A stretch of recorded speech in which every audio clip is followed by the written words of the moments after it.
Hello, and welcome to my class, How to Plan Your Year the Witch Way.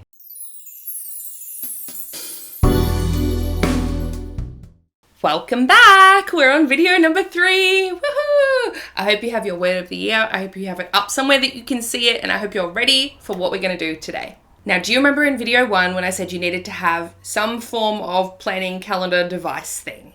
Whether you've got one that I've created, the digital version or the physical version, or you have another one, I hope that it is dated. You can buy these sorts of planner pads, so I'll show you what it looks like.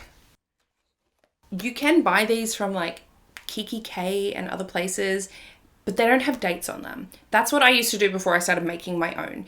And I would manually write the dates in for the entire year. And a lot of the times they didn't cover the entire year. There wasn't enough pages. It was very frustrating.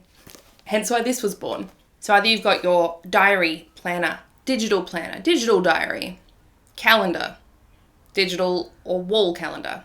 I don't like wall calendars personally, only because I'm not always at the wall. I don't hang out there. That's not where I am. So I don't see that. So I don't see what I've put on there and I forget. Whereas this one lives on my desk and I'm at my desk every day. It sits there, I'm looking at it.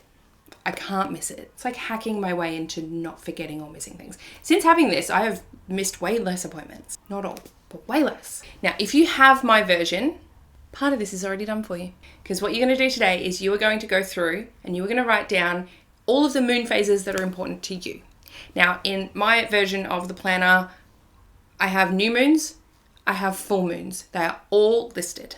So you can see here on the first week of January for 2023, the second week of January for 2023, we have our very first new moon, and that is listed on the Thursday at 9:57 p.m. If you're not using my planner and you want the new moon dates and times, you can head over to my website. There is a blog post that will have all of the new moons and all of the full moons for the year ahead. I update this every year so that you've always got it and you're always prepared. So you're going to go there and you're going to write all of those down. This is helpful if you like to be in tune with the moon cycles. This is helpful if you do a new moon ritual. Now, what do we do at a new moon ritual? I have worksheets. They're again available in my shop, but I work through those. I have a little ritual where I choose intentions. I have a gratitude ritual to start, and then I choose some intentions very mindfully, and then I do a tarot spread at the end. And I do that every single new moon. Health and time pending. Makes it sound like I never fuck up. I absolutely do. Witchcraft is not about perfection. Get that out of your head. All right, and then we have the full moon 2 weeks later. So they're always going to be a new moon, 2 weeks later, full moon, 2 weeks later, a new moon, 2 weeks later, a full moon. One trick to this, if you're getting into astrology or you're interested in astrology, the new moon is always in the same sign as the sun. So when we say, oh, it's like right now, if you're watching this in December, it's either going to be a Capricorn season or a Sagittarius season, depending on when you're catching this. So when we say, oh, it's Sagittarius season, that means the sun is in the sign of Sagittarius. So the new moon at that point is going to be in Sagittarius, and the full moon will be on the very opposite side of the zodiac wheel, which is Gemini. When we go into Capricorn season, the new moon will be in Capricorn. The full moon is going to be in Cancer. Okay, so they all just do this little dance around the zodiac wheel. Now on the full moon, my ritual is not as intense. It's a gratitude and forgiveness ritual. So I say what I'm grateful for and I release things that I don't want anymore. I'm going to give you a little thing here. There are some witches out there that hate that I do this. It's so weird. They're like, oh, if you do releasing rituals on the full moon, that's the wrong energy for a witch. Full moons are about power. Yes, I totally agree. Use the full moon to power your spells up. But hear me out. Firstly, most astrologers will agree that the full moon is a big release of energy. You can utilize that release of energy to power up a spell. You can utilize that release of energy to let go of something and push it away. I like to use this analogy. We have the dark moon. Beautiful, clear skin. The new moon. Oh, I feel like I might be getting a pimple. And the next day you're like, oh, I'm definitely getting a pimple. Oh my gosh, it's getting bigger. And every day it's getting bigger. The moon's growing bigger in the sky. And then finally you're like, oh my gosh, I just want to pop it, but you can't pop it too soon. You're like, I just want to get rid of it, but you can't. You have to wait till it's ready. Then finally you wake up and you're like, oh, it's ready. That's the full moon. That's the full moon energy when you can just go, boop, and it's like, it's out there, right? So you can put intentions out to the universe if you want.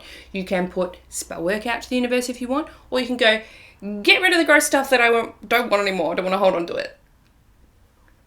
You can also do this on a waning moon phase, like that's fine. But this is what works for me. Most astrologers, if you read up on Yasmin Boland, she's fantastic. She has the Moonology decks. She has the Moonology book, which is very, very good. Most astrologers will talk about the full moon being a release. So I think some of the witches that say the opposite are also not astrologers. Take that as you will. It's your own practice. I'm not here to tell you what to do. But you took my class, so I think you want me to tell you some things. All right, the next thing you're going to do, again, if you have my planner, you don't have to physically do this, it's already in there. You're going to go and put in all of the Mercury retrograde start and end points. Again, I have a blog post on my website that I update every year that will have the dates for Mercury retrograde listed on the bottom of it. And again, you can also find this information easily with Google if you really want to. If you're like, I don't want to use all her things that she's saying, just Google it, it's fine. I will not be mad. And the last thing I like to incorporate, again, this is why I made this planner, is any eclipses, supermoons, things like that. For example, on the April 9 new moon in 2023, it's going to be a supermoon. That means it's closer to the Earth. Now, on a new moon, you can't see the moon, so it's not one of those times where you're like, oh my gosh, the moon's so big tonight. Because you do have super full moons, and then you can see how big it is. But we still get amplified effects, even if you can't see it with your naked eye. So for me, that means the new moon ritual then is going to be particularly helpful. All right, the other things you may wish to put in there, I don't care so much about, but you might want to, are when we go into a new season. So whether that is Gemini season, Cancer season, Leo season, Virgo season, you might want to put when the sun shifts over. I already know this just intuitively, well, not intuitively, like I memorized it. So I don't need that in my calendar. But you might want to know when that shift over is happening. Especially if you feel it like affect your body when it shifts over into a new season. I'm definitely more in tune with the moon. Some people go in and put all of the moons for each day. You can just do the little zodiac glyph. On the first page of these planners and the last page, I have a list of all of those glyphs and what they mean. That's this little symbol that tells you what the zodiac, it's like a symbol for each zodiac sign. So you can go and put that on each one where the moon is. It's a lot of effort. I do specific stuff with moon tracking, but not that. So you might want to put those in. So the other important dates you might want to add in are your Sabbats, okay? So this is your wheel of the year for wherever you are in the year. Now, if you get one of my planners, I have a Northern Hemisphere and a Southern Hemisphere version. Basically, they are flipped. If you're in the equator, these don't affect you so much. So look at it a little bit differently. If you have a wet season and a dry season where you live instead of the 4 seasons, look at your midpoint for the dry season and your midpoint for the wet season as your solstice energy, your Letha and your Yule. Choose whichever one feels right for you.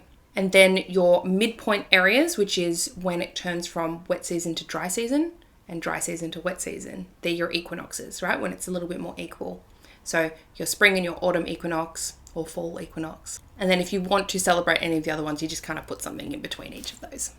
In the email with today's class, there's a little list on all of these things so you can jot it down if you want to have some suggestions around those days. Again, if you've got my planner, it's already on there. You don't need to do that.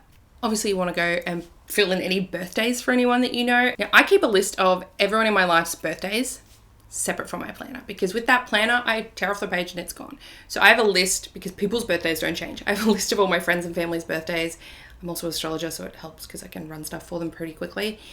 And every year, at the start of the year, I get my planner and I go in and I put in everyone's birthdays for the year ahead, right? This is like your preparation time. So I want you to put aside an hour this week to go in and put in everyone's birthdays, the new and full moon phases, the Mercury retrogrades, and any eclipses, supermoons, that sort of a thing.